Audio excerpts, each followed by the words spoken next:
Yeah, I remember Black Planet. That was it. I don't even think I've ever joined Black Planet. I might have been in there looking around, but I I never. didn't We gonna understand it. we gonna have a topic about sovereignty soon. We gonna when we start bringing in all the viewers, we gonna be talking about sovereignty and waking people up.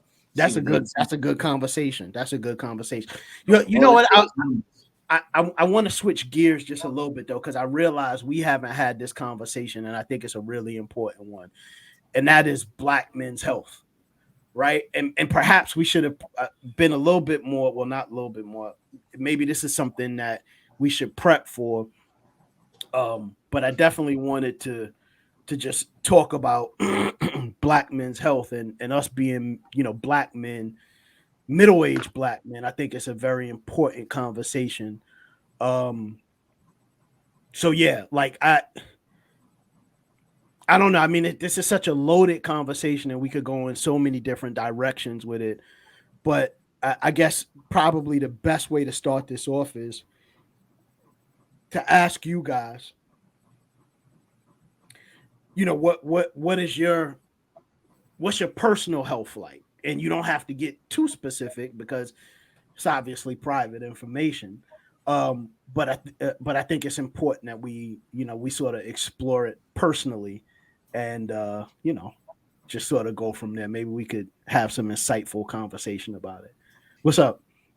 I just wanted to raise my hand for Good. attention. I wanted to get into this lesson, get into this message or this topic, like as far as health, because Yeah, I think a lot of Black men neglect their health yeah, a lot, big time, and a lot of doing good now as far as keeping in shape, but a lot of middle-aged men. When this tragedy hits, when you hit 40, high blood pressure, you start worrying.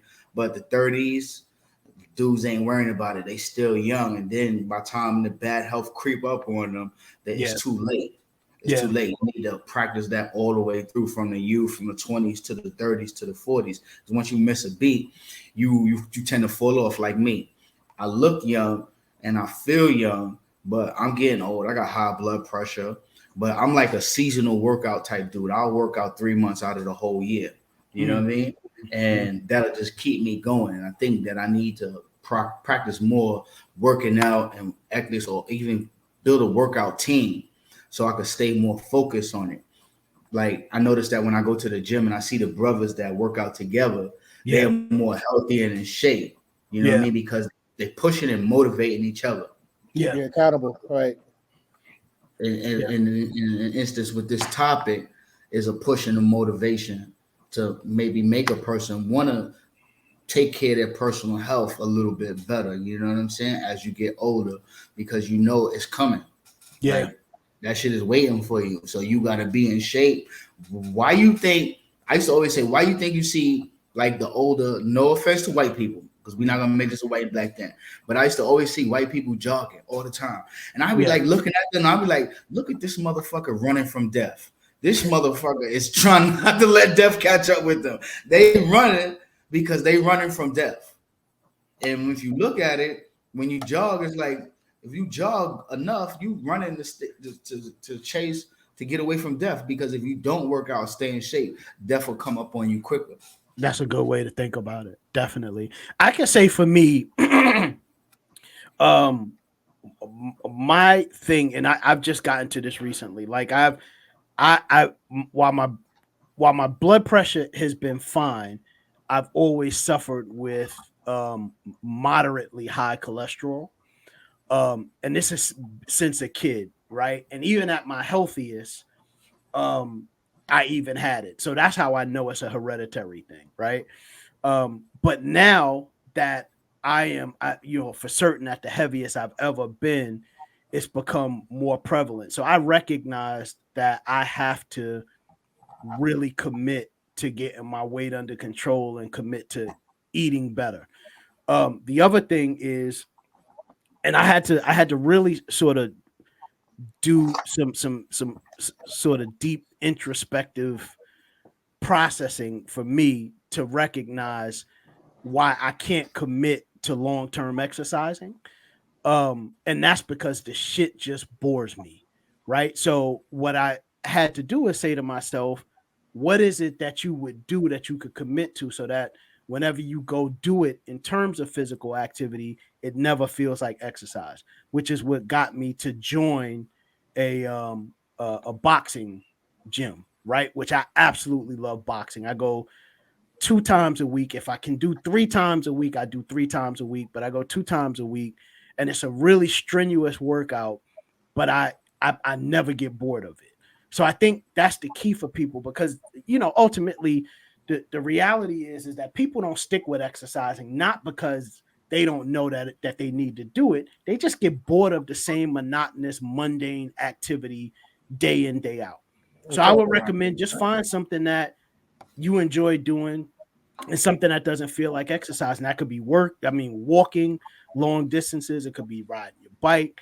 It could be going to the gym. Maybe that works for you, but we, particularly as Black men, middle age, we definitely have to, take our health seriously, and we have to be able to find ways to be able to really lock in and stay committed and recognize the things that are gonna sort of help extend life for us. Because listen, we already got the deck stacked against us, so it's something to consider. Right. Yeah. I don't work out as much as I used to. I mean, I used to be in martial arts heavy. You know what I'm saying? And I used to work out heavy and stuff like that. But like crazy, like I went to the doctor. I'm still 120 over 80. I don't have any high blood pressure. I'm not diabetic, and my cholesterol is low. And I'm a big dude. Yeah. You know what I'm saying? I've been a big dude all my life, you know what I mean? But then I lost a lot of weight and gained muscle and stuff. So I still have the muscles under the fat. But yeah, I think it's the boring thing, like driving the bus like for so long. Yeah. 8 hours a day, it really taxes your body. And I have to like literally push myself to get the last energy to make it happen. I have a guy that was training me before, man. And he was like trying to get me to get up at 3:00 in the morning. I said, no, I'm not doing that shit. Right. You know what I mean? So I got to still figure that out. Z been getting on my ass about pause. I was fucking crazy, but Z been getting on me for years. You know what I mean? Getting on me for years about. It's mad pauses. He been trying to motivate me for a long time to like get myself in shape. You know what I mean? And Z, tell him about what you do, man. Yeah, no, man. Bro, D, I think I think you nailed it on the head, man. When you said people just get tired of just the monotony of doing the same thing over and over, because that takes just a lot of, it takes a lot of discipline, man. Like I was talking to Ak earlier today, man, just in regards to like, I asked him what his favorite food, was or whatever, and he said salad. I'm like, all right, cool, salad. Imagine eating the same salad for every day for the rest of your life. No matter how much you love it, you're gonna get tired of it. That's so right. I think creating workouts that that trick yourself into not even feeling like you're working out. Like you said, boxing is that for you. Yeah. I love martial arts as well, man. I think that's like I think every man should train in martial arts and like just consistently like learn how to use your use your body and use other people's bodies. Pause. You know what I'm saying to your benefit. And I also I've fallen in love with cycling, man. I moved to Detroit 10 years ago. Yeah. And it was an incredible way to learn how to learn the city. You know what I'm saying? Because like when you're on your bike, like you're not going through the environment, you're in the environment, you're a part of the environment, so you just you see things from a different perspective, you know what I'm saying? So not only like, if you're in a place that you're not necessarily familiar with, you got to keep your head on swivel so your senses are on, 10 at all times. But you also like enough of that, you know what I'm saying? You get to learn a new, a new place or whatever. And you also are, you also had like, 20 miles, 30 miles before before you got home, you know what I'm saying? So finding something like that. I can't do the stationary bike thing. I can't do the treadmill thing. I feel like a hamster on a wheel. But I definitely can run, through downtown or whatever, or, run through the park, you know what I'm saying, and look at the trees or something like that. And, not really feel like I've done anything, so it's just finding something that you enjoy doing. So Z, you know what, you bring up something great because I too love bicycling. I just can't stay on the motherfucker. I'm always falling. For real? How many times you broke your leg, man? I've had so many accidents on bicycles, man. Like they probably remember the first one I had, which was really serious. I almost killed myself, and that was like when I was 16. And then a year after that, I had another accident. And then in 2011, I got down when a couple of years after moving to Houston. Um, I wanted to exercise. So I was like, I'm gonna buy a bike because I love bicycling. And I went out bicycling one day and ended up shattering my tibia bone. I had to get pins in the plate in my leg. So, but in all fairness, I'm very reckless on a bicycle. Like I'm really, really like I've realized me and bicycles don't mix because there's this fearlessness that comes over me when I get on a bike, and I feel like I might be in some type of BMX tournament or some shit like that. So that's my issue. Yeah. What's up, Locke? So like, did Russell and Earl inspire you to be like that? They might have. Russell and Earl. Russell and Earl. You brought up Russell and Earl? Yeah, brought up Russell and Earl. They was doing the two niggas. I remember them, Russell and Earl. They got in trouble back. They got in trouble back in the days. Real big trouble with my my bro and some shit. Yeah. But so bro, you got a BMX bike?